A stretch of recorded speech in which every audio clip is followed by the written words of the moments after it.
lá fazer um trabalho muito simplesinho também, que era um levantamento. Como eu tinha trabalhado com ele, né, professor, aqui em São Paulo, com o desenvolvimento de projeto, fazia muito levantamento para ele lembrou, né, pediu para as meninas aqui em São Paulo me avisarem, e aí eu fiz um contato com ele e comecei a trabalhar. Fui na favela, conheci a favela num sábado, numa assembleia. Foi assim um momento chave na minha vida, porque foi o momento que eu descobri o que eu queria fazer. Que eu sempre gostei muito de trabalhar com reforma, e a favela era um super desafio, né? A tal da grande reforma urbana. E assim, aí ligou o urbanismo, fez uma conexão espetacular. E aí eu comecei a trabalhar nessa favela, numa favela na zona oeste do Rio, pequena do ponto de vista do número de domicílios, mas era uma área grande, né? Tinha 16 hectares, né? Enfim, era uma área grande em relação a 600 domicílios, né? Que era uma favela do lado do hospital, tinha sido um hospital de tuberculose, que a comunidade na verdade a favela se formou em função das famílias que iam levando seus doentes lá para aquele hospital. E eu comecei a trabalhar nisso, e aí a coordenadora de projetos do escritório era uma coordenadora de projetos, é legal destacar isso. Aí ela falou para mim assim: Viviane, eu preciso organizar minha vida tá uma bagunça, você não quer ficar no meu lugar aqui? Eu falei: como assim? Ficar no meu lugar, ocupar aqui, ser coordenadora de projeto. Só que era o seguinte, o escritório era de São Paulo e a gente estava no Rio, o projeto era no Rio, então a gente era assim, tanto ela como eu passamos a ser o único elemento de conexão entre a prefeitura do Rio e o escritório de São Paulo. Então a gente fazia tudo, a gente levava documento na Vaspex, fazia reunião com o secretário, com o prefeito, enfim, fazia de tudo, ia fazer assembleia, ia fazer trabalho, fazia projeto, enfim. Então era muita coisa, eu comecei a aprender muita coisa. Então assim, esse momento foi um divisor de águas mesmo na minha profissão. Bom, daí pra frente ela saiu do escritório, eu fiquei sozinha e o trabalho foi acabando, né? Porque tinha um período, um tempo de contrato, o trabalho foi acabando e ela foi para uma empresa que era um consórcio que tinha sido contratado para fazer o gerenciamento do Favela Bairro, um dos lotes do Favela Bairro, né? Era assim, eram 3 gerenciadoras, sempre 2 empresas, uma de São Paulo, uma do Rio, e eu fui trabalhar nessa empresa, chamava Logos Planado, e a gente era uma empresa que ficava atrás do Morro da Providência, no pé do Morro da Providência, só que a gente não o Morro da Providência era grande, as favelas não estavam no nosso contrato, mas enfim. Eram 16 contratos que eles faziam. E eu comecei a trabalhar na equipe de projeto, muito simplesinho, aquele trabalho de analisar projeto, tal. Aí na verdade, como eu sou muito xereta, eu comecei a querer saber sobre todos os projetos, porque como eu fazia parte da equipe de projeto, a gente estudava tudo, né? Água, esgoto, drenagem. E nós ficamos sem coordenador. Teve um problema político lá, o coordenador caiu, né? A cabeça dele. E ficamos sozinhos, a equipe de projeto, eram 3 engenheiros, eu como arquiteta, tinha um outro arquiteto, tinha uma outra engenheira, era uma equipe mais ou menos, tinha uma meia dúzia de pessoas.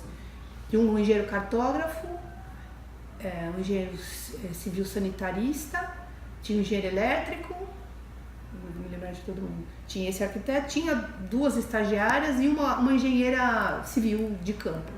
Então a gente tinha uma equipe que olhava o projeto, então nós tivemos que, assim, a gente teve que se virar, porque não tinha coordenador da equipe, e a gente fez uma regência trina, éramos 3, eu arquiteto e 2 engenheiros mais velhos, fizemos lá, começamos a estudar os projetos. Então a gente criou uma metodologia que era olhar os projetos como um todo, não cada um na sua caixinha. Então eu olhava a infraestrutura toda e depois ia olhar urbanismo e arquitetura.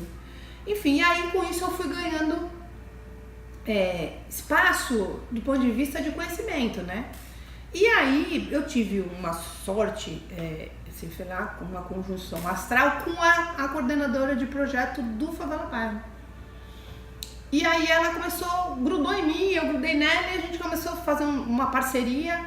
Aí no finalzinho do ano 2000, o Conde era candidato a prefeito, enfim, a campanha eleitoral, ele resolveu pegar e lançar 40 obras de favela para concorrência de obra. Isso tinha o BID no meio, aí eu acabei ia para Brasília levar projeto, então eu acabei assim, aprendendo muita coisa. E aí essa arquiteta que era coordenadora de projeto, não era do programa Favela Bairro, mas era da equipe de projeto. Ela coordenava todos os fiscais de projeto que tomavam conta dos contratos. Então assim, a parceria começou a ficar tão legal que quando o Conde perde a eleição, aí aquela história de política, perde a eleição, o contrato acaba, a gente é mandado embora, ela me chamou para trabalhar no governo do estado com ela, quando ela foi para lá, né? E aí isso, enfim, desenvolvi um tempo, acabei trabalhando no estado até 2005 e depois, mas isso aí já fazia parte da equipe, não tinha um cargo de coordenação. Quando o garotinho vira candidato a presidente, entra a mulher dele no governo do Rio, a gente vai para outra secretaria, que é a secretaria maior, que era de urbanismo, era meio ambiente, Secretaria de Desenvolvimento Urbano e Meio Ambiente. E era o Sérgio Magalhães que trabalhava, dizem que é o pai do Favela Bairro, junto com o Conde. Ele foi, a gente começou a fazer um trabalho, a gente trabalhou no projeto do Santa Marta, né, da organização Santa Marta, projetos grandes assim, levantamento de recurso para obra de saneamento básico em algumas cidades pequenas do Rio, enfim. Aí eu fui fazer o outro lado, o lado da burocracia, né? Aí o coordenador sai e vai para Nova Iguaçu e me chama. E eu virei secretária adjunta de habitação em Nova Iguaçu, mas eu fiquei muito pouco tempo, porque a minha vida ficou tão confusa no Rio de Janeiro nesse momento, muito confusa, né? Coisas assim, crianças sozinha, empregada que engravida, vai embora, enfim, aquela coisa que a mulher acaba vivendo toda essa questão, separação, depois criança, um adolescente, um pequeno, enfim, uma confusão. Aí eu resolvi que era hora de voltar para São Paulo. Aí eu respirei fundo e falei, bom, vou voltar sem trabalho, né, porque eu fiquei 10 anos no Rio de Janeiro, né? Eu fui em 96 e voltei em 2006, foram exatamente 10 anos. Eu fui em 26 de julho de 1996 e voltei 19 de julho de 2006, foi quase assim, cravados os 10 anos. Então eu não conhecia mais ninguém, né, que, do ponto de vista de network, né? Só que tinha um engenheiro que tinha trabalhado comigo no Rio e que veio para São Paulo, fez uma série de... A gente fez bico junto, trabalho de urbanização do Heliópolis, enfim, fizemos umas coisas legais assim juntos. E ele estava em Osasco, ele estava diretor de... Como é que era? Ele era diretor de habitação de interesse social em Osasco. E aí ele falou, eu não vou conseguir te chamar agora, né, que era julho. Ele falou, mas vai abrir o gerenciamento, você quer vir para cá? Eu falei, tá bom, vou. Se você me chamar, eu vou. Eu fiquei assim uns 2 ou 3 meses fazendo trabalhos pequenos, aí ele me chamou, eu fui trabalhar lá. Então eu comecei a trabalhar em outubro de 2006, em Osasco, e fiquei até agora, 20 de fevereiro de 2017, quer dizer, 10 anos e tanto lá. E aí tem um percurso em Osasco, né, que é começar na equipe de projeto e virar coordenadora de projeto. Eu fiz parceria com um coordenador, porque lá em Osasco é Zona Sul e Zona Norte, né? Uma cidade comprida assim, dividida pela Castelo e o Rio, então Zona Norte e Zona Sul. Ele cuidava da Zona Sul e eu da Zona Norte. Aí ele pega e vai embora porque ele passa no concurso da Petrobras. Aí eu fiquei com tudo. Fiquei com toda essa brincadeira aí de Osasco, 170 favelas e 5 contratos do PAC para gerenciar. E aí a gente fez de tudo um pouco. Eu fiz fiscalização de obra, acompanhamento em campo, revisão de projeto, interação com os escritórios. Era muito trabalho, mas é muito legal, né? Porque no fim eu tenho um conhecimento aí que agora resolvi vir para a escola para virar professora, para poder distribuir esse conhecimento para alguém, porque lá com os meus estagiários a gente foi treinando as pessoas, né? Mas é muito importante, é necessário que a gente treine de uma forma mais consistente, né? Desde o começo, né? Para criar mentalidades, né? Primeiro, ele precisa ter essa aproximação com a realidade, né? Porque agora menos, né? Porque agora a gente tem os bolsistas, né? Os alunos de ProUni, FIES, que são de classe mais baixa, mas o aluno de classe média alta e de classe alta, ele não tem essa aproximação.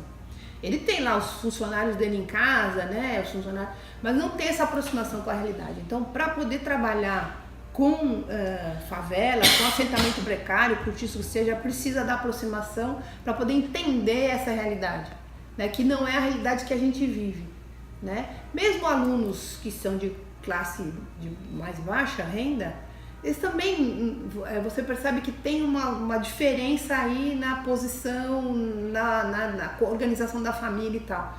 Então, precisa estar, e é bom que eles estejam próximos dos outros alunos, porque eles vão trocando e vão mostrando. Por exemplo, Urbanismo 1, a gente tem 2 ou 3 alunos que moram, um mora em Franco da Rocha, o outro em Tapicirica da Serra, em lugares que são do lado da área de ocupação de manancial, enfim. Então, assim, essa aproximação é fundamental, levar para campo, levar para conhecer a experiência, conhecer a relação de troca que tem dentro da favela, ou do assentamento, ou do cortiço. Isso é fundamental, porque essa realidade está muito distante da gente. Então, isso é fundamental. E assim, eu acho que a aproximação com a realidade, entender que o projeto, que as normas, as regras, né, normativas e legislação são fundamentais para a gente trabalhar na cidade. A gente precisa conhecer isso, para inclusive poder discutir se elas cabem ou não na própria cidade formal, né, que a gente costuma dizer consolidada, e se a gente consegue aplicar na cidade informal, né? É melhor chamar de informal do que precária. Precária é muito pejorativo.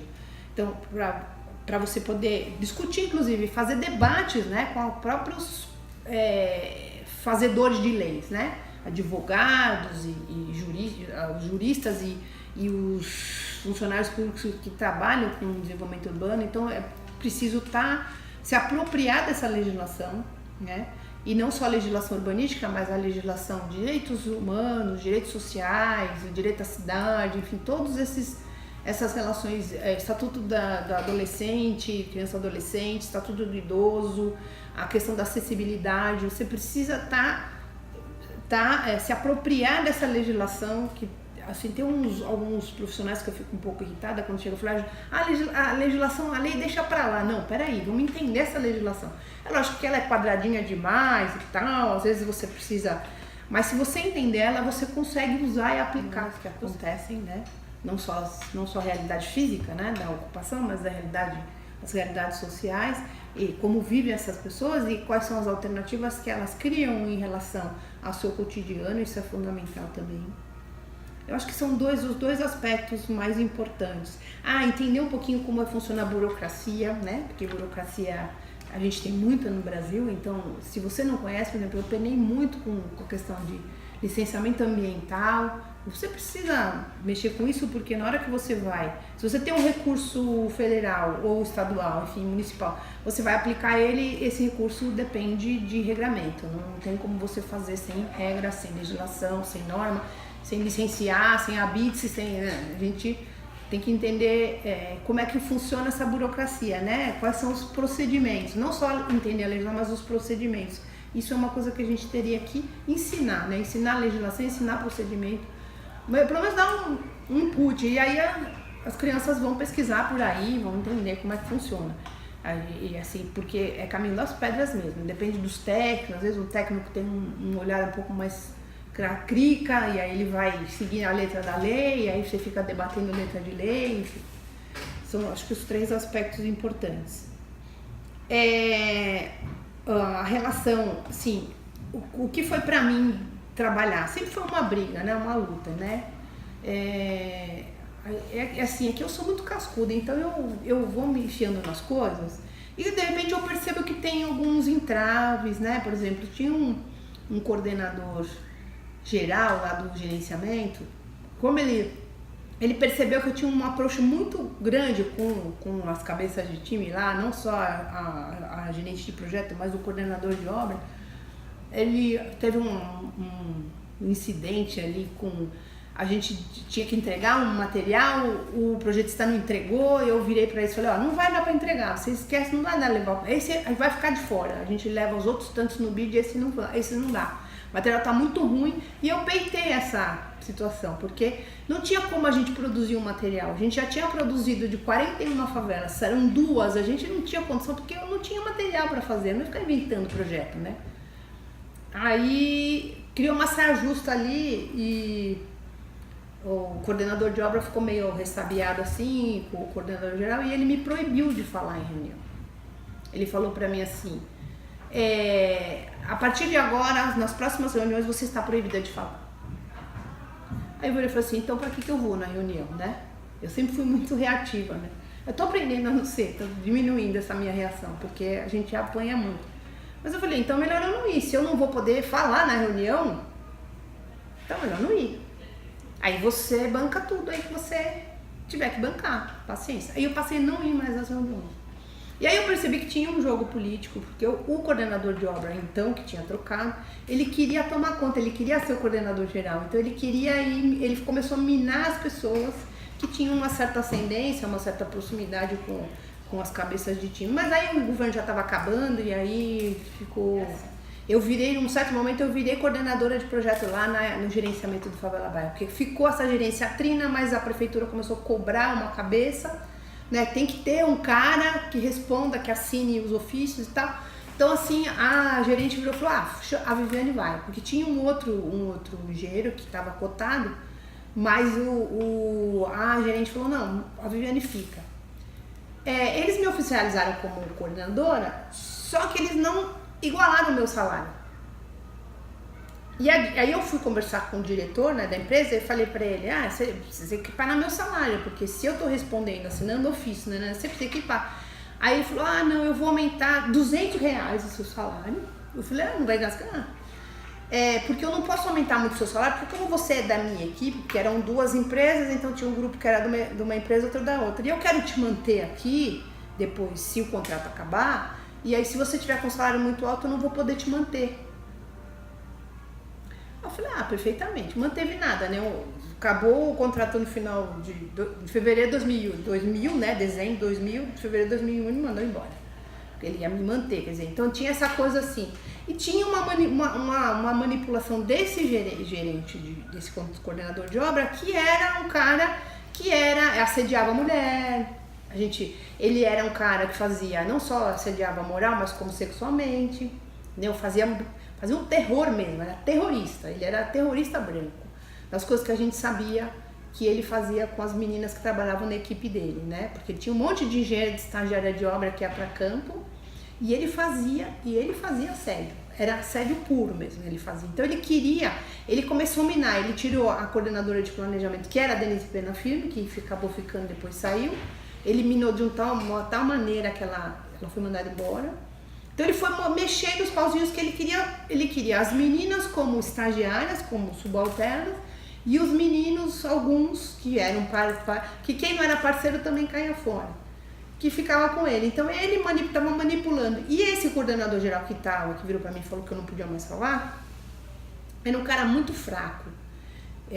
Teve uma vez a gente estava em Brasília entregando o projeto, e ele cismou de mexer num documento e botar um bacalhau, sabe? A gente chama de bacalhau uma coisa que você gruda em cima e escreve por cima. Isso é uma rasura, isso é proibido. E ele resolveu fazer, e isso, o que aconteceu? Os valores dentro do documento estavam diferentes daquele valor que ele colocou na cara final do documento. E a cara final, o que ele fez? Ele manipulou de um jeito para aquilo não virar concorrência internacional, porque a concorrência internacional levava mais tempo para ser publicada. E ele tinha que dar uma resposta para a prefeitura, conta de eleição, etc. Só que no meio do caminho, a coordenadora percebeu que estava errado. E ligou para ele, falou, nós estamos em Brasília, você vai arrumar isso aí e me mandar isso por fax, porque eu não vou entregar esse documento aqui, porque eu correndo risco de probidade administrativa, tarará. E disse que ele deu um chilique no escritório, né? Porque ele que resolveu mudar na madrugada, né? Porque a gente recebeu caixa, 5 horas da manhã, recebeu uma caixa em casa para levar no aeroporto para entregar o projeto.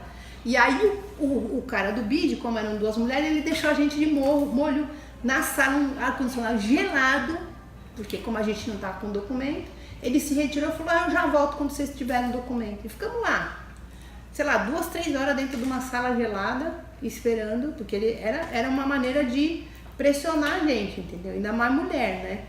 E a mulher é aquela coisa, né? Tudo muito bonitinho, todo mundo acha legal, mas é cidadão de segunda classe, não tem jeito, né? Ninguém confia muito. Primeiro porque tem TPM, fica louca da chilique. E aí, como eu sou muito brava, reativa, isso que eu estava falando um pouco de tempo atrás, que eu respondia muito diretamente as coisas. E aí o povo falou assim, vê se você não vai brigar com o cara. Né? Então, assim, eu ia entrar para a reunião, vê se você não vai brigar com o cara. Aí uma vez eu virei pro cara e falei assim, esse projeto aqui, quantas vezes vocês construíram esse projeto? Isso é muito ruim. Aí eu saí da reunião, aí o secretário perguntou assim, o que ela tem? Ela tá brava? Quer dizer, era sempre assim, eu tava brava, eu ia dar chilique, né? Ver o que você vai falar pro cara, não vai assustar o cara. E você quer saber? Nos últimos anos era uma diretora, né, de habitação de interesse social. Hoje ela tá lá na Seara. Ela mesma falava, vê se você não vai assustar o cara. Quer dizer, como assim? Porque eu falo a verdade? Porque eu sou reativa, então eu tô aprendendo a não... Eu tô aprendendo a diminuir essa minha reação, porque faz mal pra mim também, porque eu brigo muito pelo aquilo que eu acho que é verdade.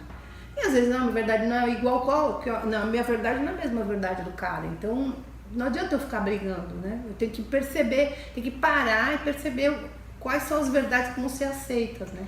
E tem essa dificuldade mesmo, é que eu sou muito cascuda e eu vou muito em cima das coisas, então, mas em alguns momentos eu percebo, meu primeiro filho é uma produção independente, né, e eu me lembro de ter casado, e eu tinha um escritório, era sócia, né, lá em 1989, era sócia de mais 4 pessoas, as mães, as famílias vieram na minha casa, conheci meu apartamento, levaram meu presente de casamento, né.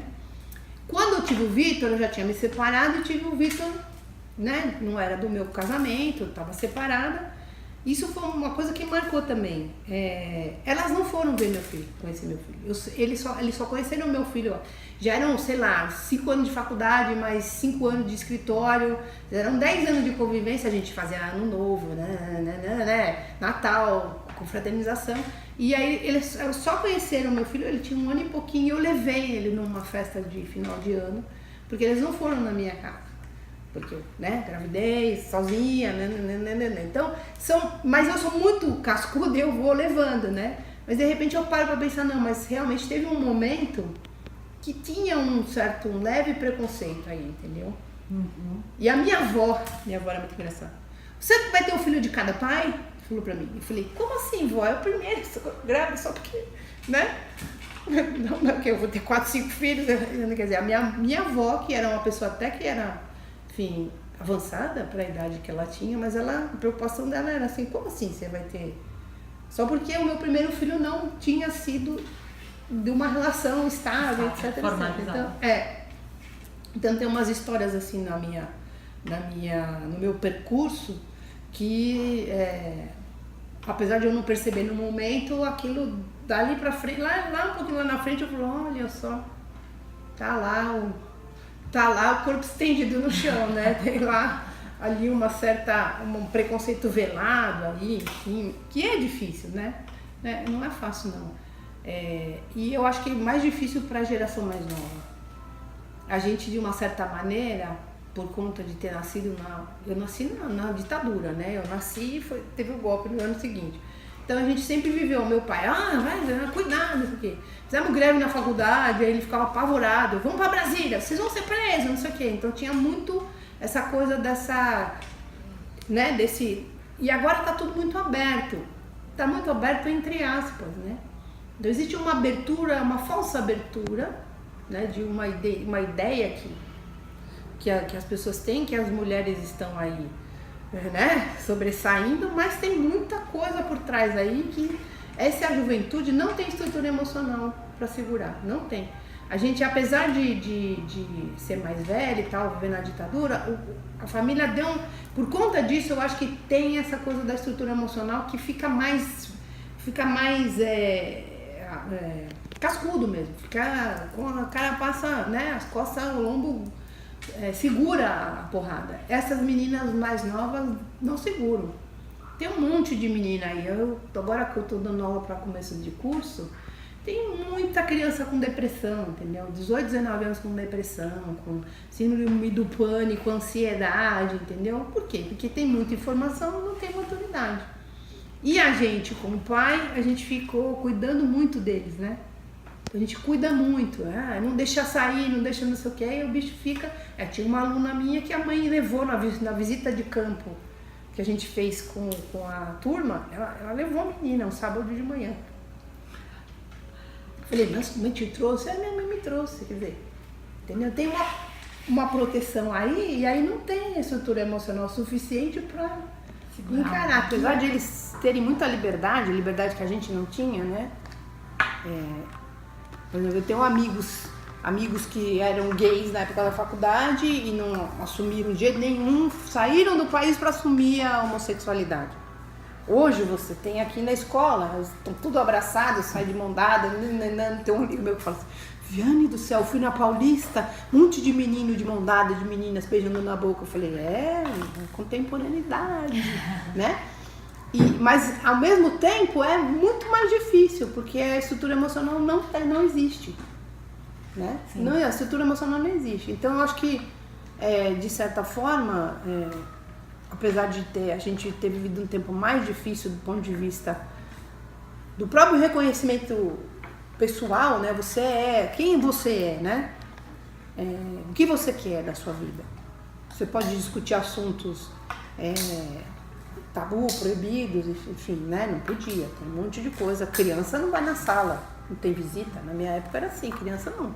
Então, eu só descobri que meu avô tinha uma amante, teve uma amante de 12 anos, quando tinha 20 anos de idade, que já tinha morrido, sei lá, 4, 5, né? Porque não se falava disso, né? Hoje a separação é discutida em casa, todo mundo conversa, um fala da vida do outro e tal, né?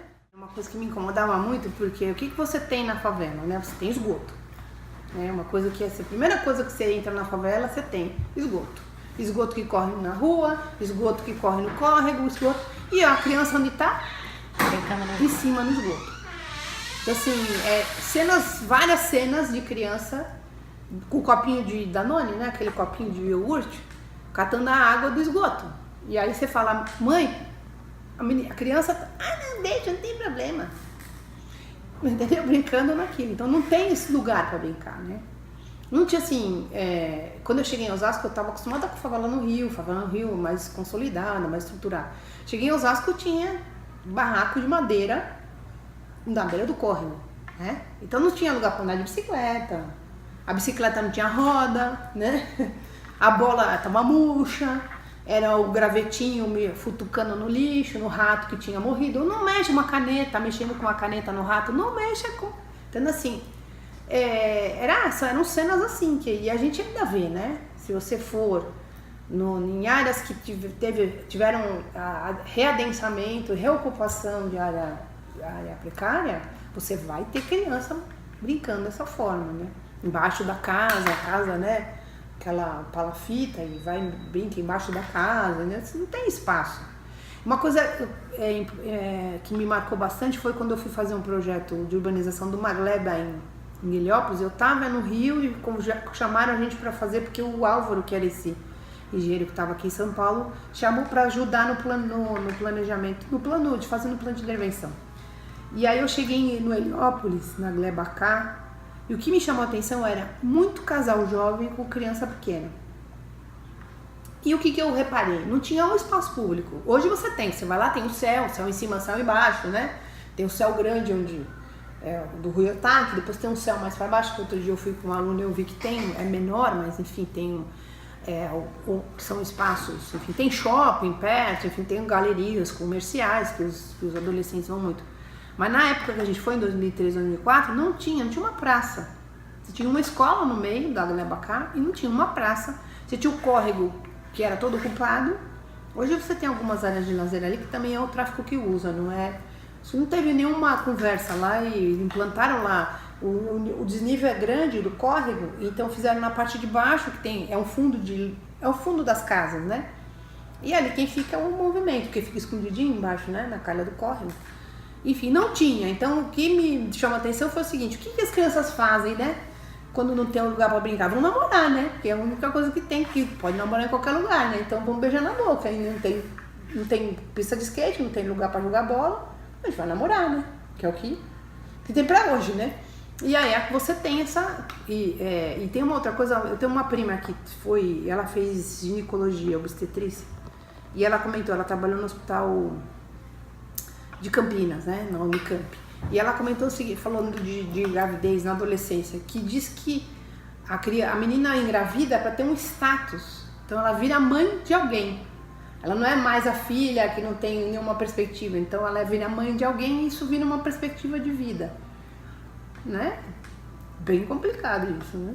Enfim, então eu acho que os projetos de urbanização, eles até têm, por exemplo, o Vila Santo Amaro tem uma grande área de lazer, o Cantinho do Céu espetacular, né? Mas os projetos mais antigos, Paraisópolis, tem lá uns projetinhos, mas os conjuntos habitacionais não tem área de lazer. Você tem uns pátios ali meio que acabaram ficando por conta da implantação dos prédios, mas não tem essa coisa do cuidado do projeto específico para a criança.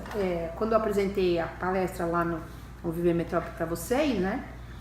A gente tinha em Osasco o que você tinha? As áreas comuns que eram para a criança, não tinha um pensamento. Depois fizeram o projeto da escola, depois fizeram o projeto do centro comunitário, mas era tudo em função de uma outra demanda, não era uma demanda específica das crianças. As crianças acabavam sendo incluídas na demanda, mas não existia uma demanda, não, vamos fazer aqui um centro esportivo, não. Teve um projeto que eu fiz no Rio, que é o Morro da Coroa, tinha um campo de futebol gigante, que era maior do que a dimensão oficial, e a gente fez um projeto para 3 faixas etárias, o campo de futebol, as quadras, não, eram 4 faixas etárias, o campo de futebol, as quadras, para idoso e para criança. E a primeira coisa que caiu do projeto foi isso, porque o presidente da associação era cooptado pelo tráfico, o tráfico queria o campo de futebol e ficou só o campo de futebol, a primeira coisa que caiu. E as mães da favela, nós fizemos reunião com as mães da favela, para elas se empoderarem do projeto, mas se apropriarem do projeto, mas elas não discutiam na reunião, por conta do tráfico, né? Então assim, eu acho que os projetos precisam ter eu acho que fica faltando essa coisa da favela que temos, favela que queremos, sabe? Porque se você tem um recurso público, tem uma lógica, né? Você tem um recurso público, você tem um tempo para usar, se você não usar ele volta para trás, então vamos fazer o que é mais rápido. Tanto é que as empresas acabam pegando, por exemplo, lá em Osasco, a favela grande, o que eles fizeram primeiro? As casas. Os prédios, a canalização do córrego, criaram o terreno e fizeram os prédios. As escadarias não fizeram. Então, uma das principais escadarias da Colina do Oeste que sai de Barueri e entra na favela, tem muita mãe, muita criança que usa as escolas em Barueri, o posto de saúde de Barueri, não tem acesso. Por quê? Porque é muito mais complicado fazer isso do que fazer as casinhas. Então tem essa outra lógica. Então eu vou fazer o que é o filé aqui, que a gente costuma dizer, o que é o mais fácil, que eu ganho dinheiro, e os espaços públicos a prefeitura que se vire, entendeu? Então os espaços públicos qualificados dentro do projeto não foram implantados, porque é a primeira coisa que cai fora, né? Que é o que custa dinheiro, é o que vai precisar de manutenção da prefeitura. Então seria interessantíssimo que a própria sociedade dentro da favela os moradores fizessem comissões, conselhos, para se apropriar e fazer a manutenção. Eles cuidarem dos espaços públicos, eles proporem os espaços públicos que eles querem, e aí eles fazerem gestão compartilhada, como se faz construção de habitação e faz a gestão compartilhada, né? Autogestão, fazer a autogestão de equipamento público. Hoje em dia o poder público tem dinheiro para fazer. Então, criança realmente criança e idoso, eles são eles não são incluídos na demanda de primeira, de bate-pronto. Eles vão ser incluídos depois, em programas que a prefeitura, se tiver, insere nos equipamentos, e aí sim vira uma coisa que é uma costura, um enxerto, não é a prioridade. Então, acho que deveria ser. A mulher está bem inserida, né, no processo de urbanização de favela, porque ela que é beneficiária, né? Então, se ela sai Os cadastros todos são feitos no nome da mulher, entendeu? Então, o titular da família passa a ser a mulher. Então, o imóvel que vier, o benefício vai vir no nome da mulher. O Bolsa Família é uma premissa do Bolsa Família, que o titular seja a mulher. Eu acho que você tem pai de família que tá sozinho, que a mãe abandonou e tal, mas é 1 milhão, né? A maioria são as mulheres chefes de família. Você tem favela em Osasco, tem 50% das famílias são chefiadas pelas mulheres, né? Porque os homens estão desempregados e tal. Então, o enfoque era, pelo menos o que eu conheço dos programas, né? Que é justamente quando o governo federal resolveu olhar para a mulher e dizer assim, não, a mulher é a primeira pessoa, assim, eu já vi história assim, eu trabalhava no escritório que tinha uma faxineira, ela no fim ela virou a secretária lá, limpava tudo, fazia comida pra gente, e ela só não largava o marido, que o marido bebia e batia nela, porque se ela largasse, ela perdia a casa. Porque ela sabia que ele ia entrar com uma outra pessoa, então ela ficava com ele, ela apanhava, porque ela tinha medo de perder a casa. Então, a primeira ação do governo federal nessas últimas gestões foi empoderar, né? Colocar a mulher como titular dos cadastros, titular do benefício, titular dos programas, titular de tudo. Que eu acho que é uma das formas que a gente tem para assegurar, né, que a mulher fique dona dessa situação, né? Já que ela está cuidando da casa, cuidando dos filhos, trabalhando, ela que tem o direito de encabeçar esses programas, receber os recursos, receber os benefícios. Eu acho que esse é um dos caminhos, né, para a questão da mulher. E lá em Osasco a mulher era muito bem representada. Elas faziam parte das comissões, ela era a maioria nas comissões de urbanização, né, nos conselhos. O conselho tem mulher, em Osasco tinha secretária de planejamento, diretora de habitação de interesse social, secretária de educação, tinha muitas mulheres encabeçando os departamentos, né, os órgãos municipais lá em Osasco. Osasco assim, na gestão, né, a gestão do Emílio de Souza, mais o Jorge Lapas, foi uma gestão que inovadora, né, na cidade, assim, do ponto de vista de tudo isso, de programas sociais, de inserção da mulher. O Emílio criou as costureiras, as mulheres costuravam os uniformes que a prefeitura comprava, enfim. Tinha um monte de programa legal que médico de família, que cuidava das mulheres, enfim, eu acho que isso é um dos caminhos, né? Você colocar a mulher como cabeça de chave mesmo nas questões da família. Né? E a criança e o idoso, eles têm que ser prioridade, não dá para trabalhar eles como inserção de demanda posterior, tem que ser prioridade.